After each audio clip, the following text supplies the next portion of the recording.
দর্শক, আজ শুরু হচ্ছে টি-টোয়েন্টি ক্রিকেটের সবচেয়ে বড় আসর টি-টোয়েন্টি বিশ্বকাপ ২০২৪। যুক্তরাষ্ট্র এবং ওয়েস্ট ইন্ডিজে অনুষ্ঠিত হওয়া এই টি-টোয়েন্টি বিশ্বকাপে নতুন করে যুক্ত হচ্ছে একটি নিয়ম, যে নিয়মটি এর আগে কোনো টি-টোয়েন্টি কিংবা ওয়ানডে ম্যাচে অর্থাৎ সাদা বলের ক্রিকেটে কখনো দেখা যায়নি।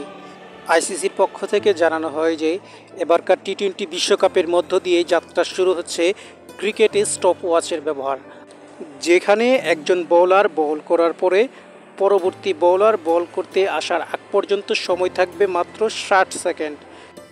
যদি পরবর্তী 60 সেকেন্ডের মধ্যে কোনো বোলার বল করতে আসতে ব্যর্থ হয়, তবে প্রথমে দুইবার আম্পায়ার তাদেরকে সতর্ক করবেন এবং তৃতীয়বার একই ঘটনার পুনরাবৃত্তি হলে প্রতিপক্ষ দল অর্থাৎ ব্যাটিংয়ে যারা থাকবেন তারা অতিরিক্ত পেনাল্টি হিসাবে 5টি রান পাবেন।